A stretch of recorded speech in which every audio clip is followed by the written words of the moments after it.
Arkadaşlar düşündüm ki ben her gün video çekmiyoruz ya biz. Arada çekiyoruz ya, arada sırada çekiyoruz ya.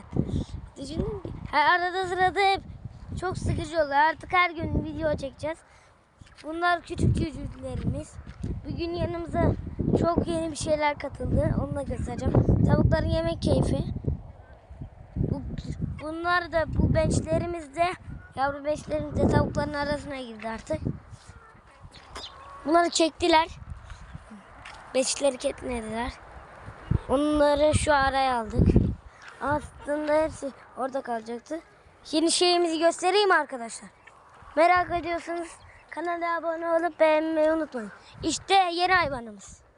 Aramıza çok yeni şeyler katıldı. Kuş. Bakın yeni hayvanımızın var. İyiler mi? İyi mi? Kuşçak.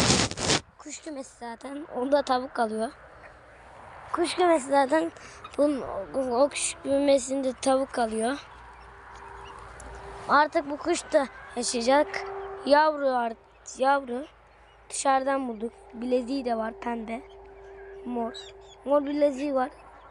Ay pembe demişim mor. Mor bileziği var bir tane.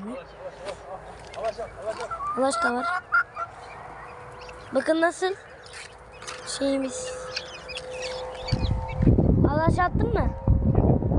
Ha kavat. Ne yaptın?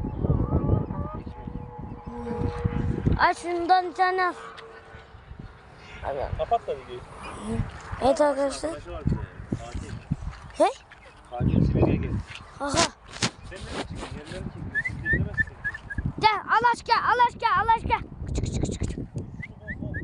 He onu. Katil gelmiş. Ah. Al orada. Küçük al. Görmedi komat. Evet arkadaşlar, bu kuşumuzu beğenmeyi unutmayın. Hadi görüşürüz.